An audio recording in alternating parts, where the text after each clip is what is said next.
Good morning class. So today we are here again. आज हम लोग जो है अपने 5th चैप्टर ऑर्गेनाइजिंग में नेक्स्ट टॉपिक पढ़ेंगे, that is known as organizational structure. ठीक है, अभी तक हम लोगों ने ऑर्गेनाइजिंग की इम्पोर्टेंस, उसका प्रोसेस समझा। अब हम ये पढ़ने जा रहे हैं कि किसी भी ऑर्गेनाइजेशन का स्ट्रक्चर होता क्या है। देखो बेटा, ऑर्गेनाइजेशन का जो स्ट्रक्चर है बेसिकली ये एक ऐसी, आप कह सकते हो बाउंड्रीज कह सकते हो, एक ऐसा फ्रेमवर्क कह सकते हो जिसके अंदर एक ऑर्गेनाइजेशन को अपनी जितनी भी एक्टिविटीज़ हैं वो परफॉर्म करनी पड़ती हैं। अच्छा, एक एग्जांपल लो, जैसे आप लोगों का घर है आजकल, है ना। आप लोगों की जितनी भी एक्टिविटीज़ हो रही हैं सभी अपने घर की बाउंड्रीज़ के अंदर हो रही हैं। तो इसी तरह से ऑर्गेनाइजेशन का भी एक फ्रेमवर्क है जो आप बाउंड्रीज़ की तरह काम कर रहा है, और उसी बाउंड्री के अंदर जितनी भी ऑर्गेनाइजेशन से रिलेटेड एक्टिविटीज़ होंगी, जितनी भी बिजनेस एक्टिविटीज़ होंगी, वो सारी एक्टिविटीज़ उसी फंक्शन के अंदर, उसी फ्रेमवर्क के अंदर क्या होंगी, परफॉर्म होंगी। अब जैसा कि आप लोग स्क्रीन में देख पा रहे हैं, organizational structure refers to the framework within which manager and operating task are perform. Organizational structure refers to the framework. Frame क्या होता है, क्या करता है फ्रेम? आपकी फोटो को एक फ्रेम में, वो क्या होता है, फ्रेम ना। तो उसी तरीके से आपके ऑर्गेनाइजेशन की जितनी भी एक्टिविटीज़ हैं उनको एक फ्रेम में क्या कर दिया गया है, बांध दिया गया है। और उसी फ्रेम के अंदर, उसी फ्रेमवर्क के अंदर आपको अपनी जितनी भी एक्टिविटीज़ हैं उन सभी को परफॉर्म करना है। That is known as organizational structure. तो आपका जो ये ऑर्गेनाइजेशनल स्ट्रक्चर है इसे हमने जो है दो पार्ट्स में डिवाइड किया है, फंक्शनल और डिविजनल। समझ में आ रहा है, फंक्शनल और divisional. An organizational structure provides the framework which enables the enterprise to function as an integrated unit by regulating and coordinating the responsibilities of individuals and departments. जो आपका ऑर्गेनाइजेशनल स्ट्रक्चर है ये आपको ऐसा फ्रेमवर्क प्रोवाइड करता है जिसके अंदर आप जितनी भी आपकी एक्टिविटीज़ हैं उन सबको एक साथ बाइंड करके, कोऑर्डिनेट करके, एक साथ होके जितने भी इंडिविजुअल्स हैं, जितने भी डिपार्टमेंट्स हैं, उन सबकी एक्टिविटीज़ को परफॉर्म करते हैं। ठीक है, तो अब हम लोग पढ़ते हैं कि आपका जो ये ऑर्गेनाइजेशनल स्ट्रक्चर है, मैंने बताया आपको भी कि दो तरीके का है, फंक्शनल और डिविजनल। तो सबसे पहले हम लोग पढ़ते हैं कि फंक्शनल स्ट्रक्चर क्या होता है। ठीक है, अब जैसे कि आप लोग स्क्रीन में देख पा रहे हैं, the two most commonly found forms of organizational structure are functional and divisional. एक होता है फंक्शनल, एक होता है डिविजनल। अब सबसे पहले फंक्शनल क्या होता है, आप लोगों को मैंने ऑर्गेनाइजिंग का जो प्रोसेस समझाया था तो उसमें एक मैंने सेकंड आपको स्टेप समझाया था, डिपार्टमेंटलाइजेशन। अब डिपार्टमेंटलाइजेशन क्या होता है, डिपार्टमेंटलाइजेशन में हम लोग क्या करते हैं, अपनी पूरी ऑर्गेनाइजेशन की जितनी भी एक्टिविटीज़ होती हैं उन्हें हम तीन तरह से क्या कर देते हैं, डिवाइड कर देते हैं। या तो हम उन सारी एक्टिविटीज़ को फंक्शन के अकॉर्डिंग डिपार्टमेंट में कर दें, या हम उनको प्रोडक्ट के बेस पे कर दें, या हम उनको टेरिटरी के बेस पे कर दें। तो ये वही है, जब हम फंक्शन के बेस पे अपनी ऑर्गेनाइजेशन की एक्टिविटीज़ को डिवाइड करते हैं तो वो कहलाता है फंक्शनल स्ट्रक्चर। और जब हम अपनी ऑर्गेनाइजेशन को या तो प्रोडक्ट के बेस पे, या फिर जोन्स के बेस पे, या टेरिटरी के बेस पे, रीजन के बेस पे डिवाइड करते हैं, तब उसे हम क्या कहते हैं, डिविजनल स्ट्रक्चर। तो सबसे पहले हम लोग पढ़ते हैं फंक्शनल स्ट्रक्चर क्या है। अब जैसा कि आप लोग स्क्रीन में देख पा रहे हैं, ये आपके फंक्शनल स्ट्रक्चर का क्या है, एक एग्जाम्पल है। देखो यहाँ पे जैसे कि आप लोग देख सकते हो, managing director, human resource, HR manager, HR department, marketing department, finance department, production department, sales department आता है। ठीक है ना, फाइनेंस वो तुम्हारा प्रोडक्शन डिपार्टमेंट हो गया, तुम्हारे और भी कई परचेजिंग डिपार्टमेंट हो गया तुम्हारा। तो इस तरीके से जब आप अपने फंक्शंस के बेस पे, जो भी आप एक्टिविटीज़ कर रहे हैं, जो भी आप मेजर फंक्शंस कर रहे हैं, उन मेजर फंक्शन के बेस पे आप अपनी ऑर्गेनाइजेशन को क्या करते हो, डिवाइड करते हो, तब वो क्या कहलाता है, आपका फंक्शनल स्ट्रक्चर। समझ में आ रहा है सभी को? ठीक है, आप देखिए, a functional structure is an organizational structure formed by grouping of jobs of similar nature under major function and organizing these function as separate departments such as HR, marketing, finance, production etcetera. ठीक है, तो जब company क्या करती है, अपनी organisation की जितनी भी एक्टिविटीज़ हैं उनको अपने फंक्शंस के अकॉर्डिंग डिपार्टमेंट्स में डिवाइड करती है, तब उसे हम क्या कहते हैं, फंक्शनल स्ट्रक्चर। या और अगर हम कोई भी पर्टिकुलर कंपनी है उसका अगर ये पूछा जाए उसका स्ट्रक्चर क्या है, तो हम क्या कहेंगे, फंक्शनल स्ट्रक्चर है। और उसी स्ट्रक्चर के अंदर रह के उसे क्या करना है, काम करना है। अब आप ये सोच रहे होंगे कि भाई ये स्ट्रक्चर जो है ये क्या बेसिकली करता क्या है, इससे फ़ायदा क्या होता है। फ़ायदा ये होता है, इससे आपका जो ये स्ट्रक्चर है ये उन ऑर्गेनाइजेशंस के लिए सूटेबल है जो ऑर्गेनाइजेशन केवल एक ही टाइप का प्रोडक्ट प्रोड्यूस कर रही है। अब जैसे कि मैं आप लोगों से आजकल बात करूँ मोबाइल्स की, सैमसंग कंपनी है, तो सैमसंग कंपनी जो है आप लोगों की वो क्या कर रही है, इलेक्ट्रॉनिक आइटम्स बना रही है, ठीक है ना, मोबाइल्स बना रही है, ऑटोमोबाइल्स बना रही हैं, ठीक है ना, आपकी और भी तरह के इलेक्ट्रॉनिक आइटम्स बना रही हैं, ठीक है। अमूल हो गया, वो भी कई तरह के आप लोगों के प्रोडक्ट्स बना रही हैं। लेकिन कई कंपनीज ऐसे भी होती हैं जो आपका एक ही तरीके का प्रोडक्ट प्रोड्यूस करती हैं, ये एक ही तरीके का क्या करती हैं, प्रोडक्ट या सर्विस अवेलेबल करवा रही हैं। अब जैसे अगर मैं बात करूँ मारुति की, ठीक है ना, तो मारुति सुजुकी जो आपकी जो कंपनी है, मारुति की जो आपकी कंपनी है, सुजुकी जो कंपनी है आपकी, ये क्या कर रही है, आपको कार्स में क्या कर रही है, डील कर रही है। बस अपनी ये क्या करती हैं, प्रोडक्ट्स को या अपनी सर्विसेज को जो है थोड़ा मॉडिफाइड करती रहती हैं। तो इस तरह की कंपनीज इस तरह के स्ट्रक्चर को फॉलो अप करती हैं, जहाँ पे आप लोगों को केवल आपका एक ही प्रोडक्ट है और उसी प्रोडक्ट से रिलेटेड जितने भी फंक्शंस है आपको उन्हीं के ऊपर क्या करना है, कंसंट्रेट करना है, ठीक है। सूटेबिलिटी में देखिए आप लोग जैसे स्क्रीन में देख पा रहे हैं, functional structure is suitable for medium-sized firms having a single product or small number of related products. When the size of the organization is becoming large, it has diversified activities and operation require a high degree of specialization. It should adopt functional structure. दो reasons की वजह से आप functional structure को adopt कर सकते हो। पहला, या तो आपके पास जो भी प्रोडक्ट है आप सिंगल लाइन प्रोडक्ट में डील कर रहे हो, सिंगल मतलब एक ही टाइप के प्रोडक्ट्स आप बना रहे हैं, ठीक है। दूसरा ये है आपका कि हो सकता है आप लोग जो भी प्रोडक्ट बना रहे हो उस प्रोडक्ट को प्रोड्यूस करने के लिए या उसे मैन्युफैक्चर करने के लिए कई तरह की एक्टिविटीज़ को क्या करा जाता है, परफॉर्म करा जाता है। तो जब उस एक प्रोडक्ट को बनाने के लिए कई सारे एक्टिविटीज़ को परफॉर्म करना पड़ रहा है, यानी कई सारे फंक्शंस को परफॉर्म करना पड़ रहा है, तो उन्हीं फंक्शंस के बेस पे ऑर्गेनाइजेशन को क्या कर दिया जाता है, डिवाइड कर दिया जाता है। तो ये है आप लोगों का फंक्शनल स्ट्रक्चर। तो हम इसे कैसे डिफाइन करेंगे, functional structure means the framework in which organizational activities should be grouped और must be grouped according to their functions which are going to be performed. When your organization gets divided or organizational activities get divided or grouped under their similar nature of functions, then it is known as organizational structure, ठीक है, उस functional structure.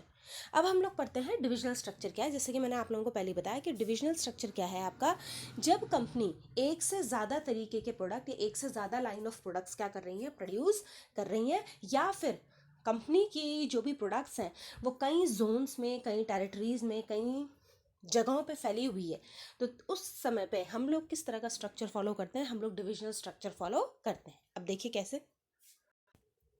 अब जैसा कि आप लोग screen में देख पा रहे हैं, मैनेजिंग डायरेक्टर। अब देखिए ये कंपनी है जो कि कॉस्मेटिक भी बना रही है, गारमेंट्स भी बना रही है, फुटवेयर भी बना रही है, स्किन केयर प्रोडक्ट्स भी बना रही है, ठीक है ना। तो इन्होंने क्या कर दिया, अपनी कंपनी को प्रोडक्ट्स के बेस पे डिवाइड कर दिया और हर एक प्रोडक्ट के हर एक अलग अलग क्या होंगे, फंक्शन। यानी सपोज गारमेंट्स है, तो गारमेंट का एचआर, गारमेंट का मार्केटिंग, गारमेंट का फाइनेंस, गारमेंट का प्रोडक्शन। उसी तरह से जब फुटवेयर आएगा तो फुटवेयर का एचआर, फुटवेयर का मार्केटिंग, फुटवेयर का फाइनेंस, फुटवेयर का प्रोडक्शन। स्किन केयर आएगा तो स्किन केयर का एचआर, स्किन केयर का मार्केटिंग, स्किन केयर का फाइनेंस, स्किन केयर का प्रोडक्शन। अब आप लोग सोचेंगे कि भाई ये इस तरीके से क्यों डिवाइड है। इस तरीके से इसलिए डिवाइड होता है क्योंकि जब कंपनी एक से ज़्यादा लाइन ऑफ प्रोडक्ट्स प्रोड्यूस करती है तो हर एक लाइन ऑफ प्रोडक्ट्स के लिए जो फंक्शनिंग होती है, जो एक्टिविटीज़ होती हैं, या जो उनका प्रोडक्शन प्रोसेस होता है वो अलग अलग होता है। तो हर एक के लिए हम सिंगल या सिमिलर प्रोडक्शन डिपार्टमेंट या सेल्स डिपार्टमेंट या फाइनेंस डिपार्टमेंट बना के हम लोग क्या नहीं कर सकते, जस्टिस नहीं कर पाते, है ना, जस्टिस नहीं कर पाते या हमारी एक्टिविटीज सही तरीके से रन नहीं हो पाती। तो इस तरह के जब भी ऑर्गेनाइजेशन जब एक से ज़्यादा लाइन ऑफ प्रोडक्ट्स को प्रोड्यूस करती हैं तो उस टाइम पे हम लोग हर एक प्रोडक्ट के अकॉर्डिंग डिपार्टमेंट को डिवाइड करते हैं और हर एक प्रोडक्ट डिपार्टमेंट में उसके मेजर फंक्शंस परफॉर्म होते हैं और हर एक फंक्शन के बेस पे फंक्शन डिपार्टमेंट भी बनाए जाते हैं, जैसे कि आप लोग स्क्रीन में देख रहे हैं। तो डिविजनल स्ट्रक्चर है क्या, divisional structure is an organizational structure comprised of separate business units or divisions created on certain basis, example manufactured। अब जैसे इसकी जगह आप डिवीजन में टेरिटरी भी हो सकता था, जैसे कॉस्मेटिक की जगह हो जाता है ईस्ट वेस्ट नॉर्थ साउथ, तो ईस्ट जोन का एचआर, ईस्ट जोन का मार्केटिंग, ईस्ट जोन का फाइनेंस, ईस्ट जोन का प्रोडक्शन, वेस्ट जोन का एचआर, वेस्ट जोन की मार्केटिंग, वेस्ट जोन का फाइनेंस, वेस्ट जोन की प्रोडक्शन। समझ में आया सभी को? तो डिविजनल स्ट्रक्चर क्या है? एक ऐसा स्ट्रक्चर जब आप अपनी ऑर्गेनाइजेशन को जितने भी आप तरीके के जितने लाइन ऑफ प्रोडक्ट्स बना रहे हैं उसके बेस पर डिवाइड करते हो, या जितने जोन्स पे आप उसको क्या कर रहे हो, रेगुलेट कर रहे हो, उसकी एक्टिविटीज़ को परफॉर्म कर रहे हो, उनके बेसिस पे आप डिवाइड करते हो, तब उसे हम क्या कहते हैं? Divisional structure. तो इस तरह का स्ट्रक्चर कौन सी कंपनीज फॉलो करती हैं या कहाँ सुटेबल होता है वो मैं आपको बताती हूँ। अब इस तरह का स्ट्रक्चर जो है आप लोगों का उन ऑर्गेनाइजेशंस में फॉलो होता है जहाँ पे आप लोगों के, मैंने क्या बता दिया, जहाँ पे आपके मल्टीपल प्रोडक्ट्स बनते हैं। देखो लिखा भी है, divisional structure is suitable for large firms having multiple products with distinctive characteristics. अब जैसे अमूल है, वो बटर भी बना रहा है, घी भी बना रहा है, तो ये एक में आ गया क्योंकि बटर से ही क्या बनेगा? आपका घी बनेगा, ठीक है ना। लेकिन अब वो क्या करे, डेयरी प्रोडक्ट्स सब एक में आ गए, उसकी जो टेक्सटाइल्स हैं वो एक में आ गए, और भी जो तरह के प्रोडक्ट्स बना रहे हैं वो दूसरे उसमें आ गए, है ना। When an organization grows and needs to add more employees, create more departments and introduce new levels of management, it will decide to adopt a divisional structure। और इस तरह का स्ट्रक्चर सूटेबल इसलिए होता है क्योंकि जब कंपनी को अपने प्रोडक्ट्स में और भी तरीके की रेंजेस को ऐड करना होता है या और भी तरीके का प्रोडक्ट बनाना होता है, तो उनके लिए डिविजनल स्ट्रक्चर सबसे बेटर होता है। अब सपोज एग्जांपल करो, अगर आपकी ऑर्गेनाइजेशन है वो सिर्फ जो है टेक्सटाइल्स बना रही है, सिर्फ टेक्सटाइल्स बना रही है, ठीक है, तो अब क्या होगा? टेक्सटाइल्स बना रही तो फंक्शनल स्ट्रक्चर फॉलो करेगी कि भाई उसका परचेज डिपार्टमेंट, उसका सेल्स, उसका मार्केटिंग, उसका फाइनेंस। लेकिन अगर करके दिन कंपनी ये सोचे कि भाई अब मैं जो हूँ ये टेक्सटाइल्स के अलावा अब मैं थोड़ा सा जो हूँ ब्यूटी केयर में या प्रोडक्ट्स की तरफ भी बढ़ना शुरू करूँ, तो वो क्या करेंगे? अब उसी में ऐड नहीं कर सकते, क्यों? क्योंकि उसको प्रोड्यूस करने का स्ट्रक्चर या उसको प्रोड्यूस करने का तरीका, मेथड, स्ट्रैटेजी सब क्या होंगी? उससे अलग होंगी। तो वो एक अलग से नया प्रोडक्ट का डिपार्टमेंट बनाएंगे और उस अलग से एक नए प्रोडक्ट के डिपार्टमेंट के लिए अलग से नए फंक्शंस को परफॉर्म किया जाएगा। तो वो फंक्शन स्ट्रक्चर के साथ रह के काम नहीं कर सकते, फिर उन्हें किसको अडॉप्ट करना पड़ेगा? डिविजनल स्ट्रक्चर को फॉलो करना पड़ेगा। होपफुली सभी को जो है फंक्शनल और डिविजनल स्ट्रक्चर अच्छे से समझ में आया होगा, ठीक है। अब वापस हम लोग जो है अपने सबसे पहले फंक्शनल स्ट्रक्चर की तरफ आते हैं। सबसे पहले हम फंक्शनल स्ट्रक्चर को पूरी तरीके से समझ लेते हैं। मैंने आप लोगों को बताया था कि फंक्शनल स्ट्रक्चर क्या है। Functional structure is a structure when your organization gate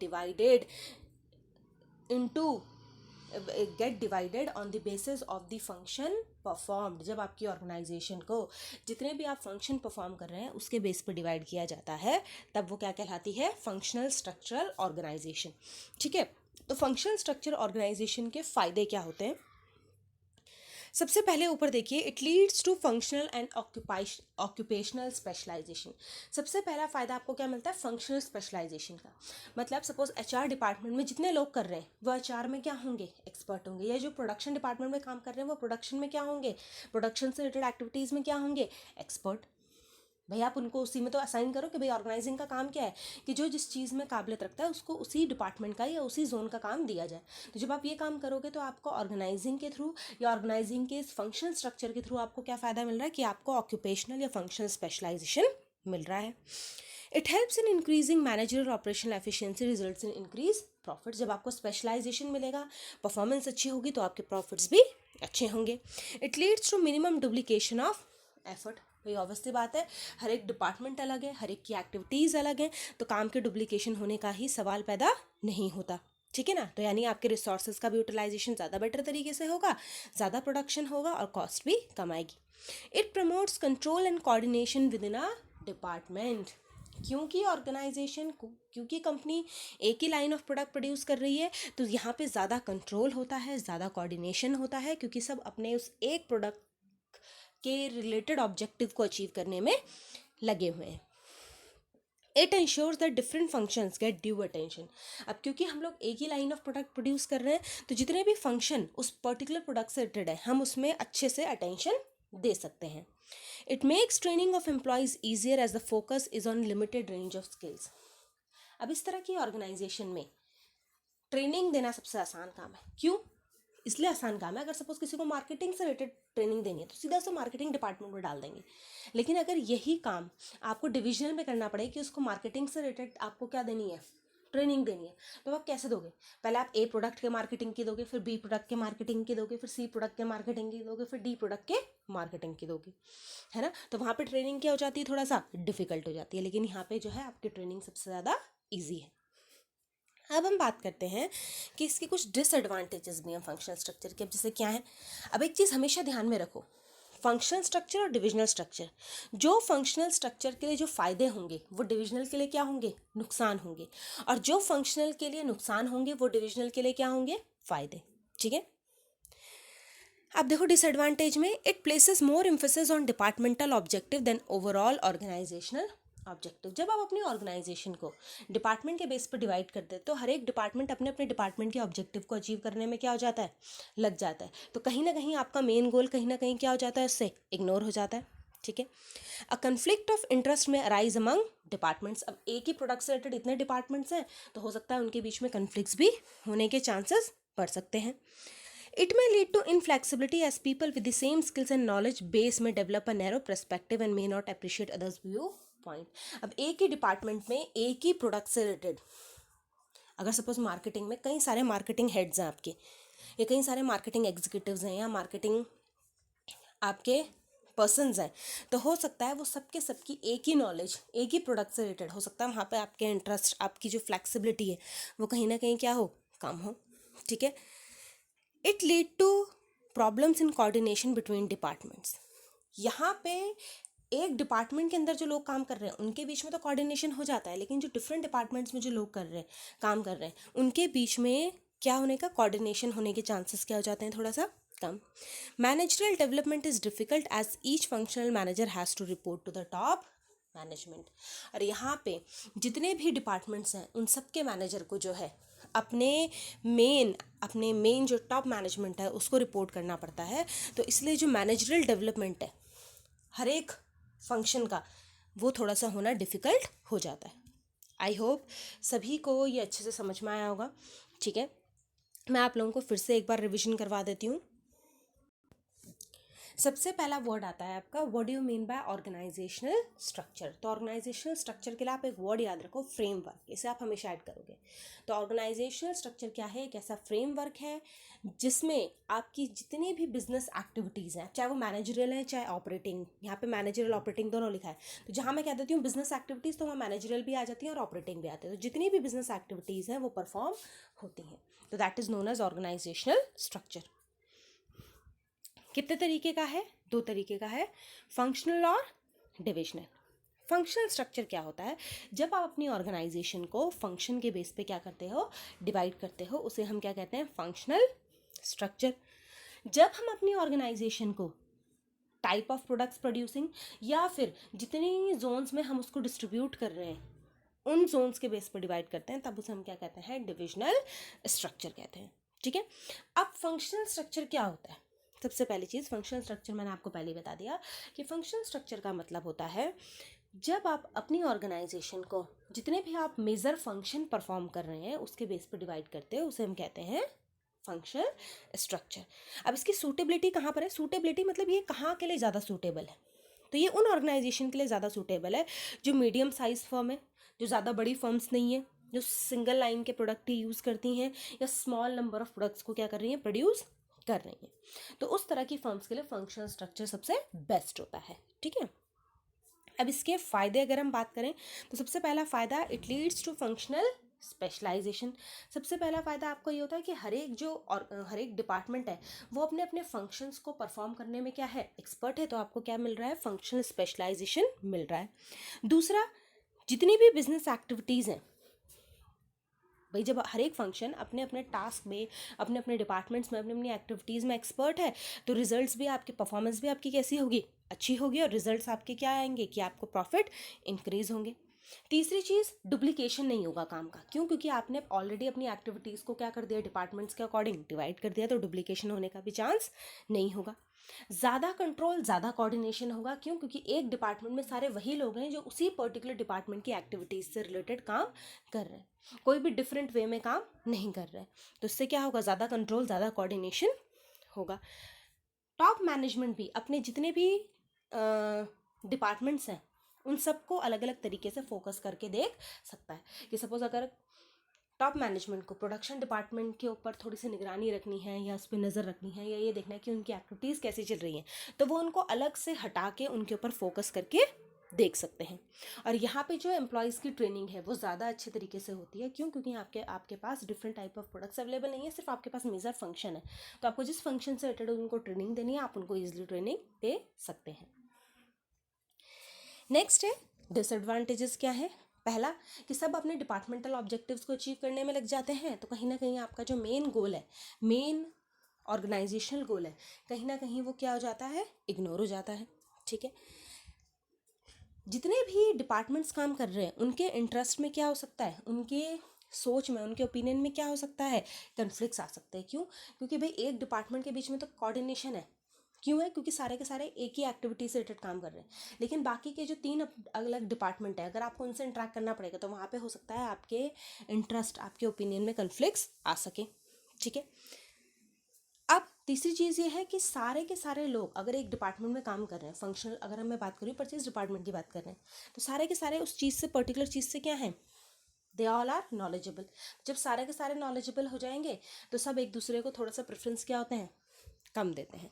managerial development is quite difficult as each functional manager has to report to the top management. भाई जितने भी डिपार्टमेंट में जो लोग हैं या हेड्स हैं, वो ओवरऑल हेड नहीं है, वो सिर्फ उस डिपार्टमेंट के हेड है। एट लास्ट उन्हें किसे रिपोर्ट करना है, टॉप लेवल को। तो कहीं ना कहीं उनका जो मैनेजर का जो डेवलपमेंट है वो थोड़ा सा क्या हो जाता है, डिफ़िकल्ट हो जाता है as compare to others. Hopefully आप सभी को अच्छे से समझ में आया होगा फंक्शनल स्ट्रक्चर, डिविजनल स्ट्रक्चर। कल हम लोग डिविजनल स्ट्रक्चर के फ़ायदे और उसके नुकसान के बारे में बात करेंगे, और साथ ही साथ हम कुछ ऐसी केस स्टडीज़ पढ़ेंगे जिसमें हमको आइडेंटिफाई करना है कि कौन सी कंपनी कौन सा स्ट्रक्चर फॉलो कर रही है और उसके फ़ायदे और उसके नुकसान क्या होंगे। कल मैं आपसे इन ऑर्गेनाइजेशनल स्ट्रक्चर से रिलेटेड कुछ केस स्टडीज़ शेयर करूँगी, समझाऊँगी और आपको भी सॉल्व करने के लिए दूँगी। For today it's all over. Stay safe, stay in. Thank you.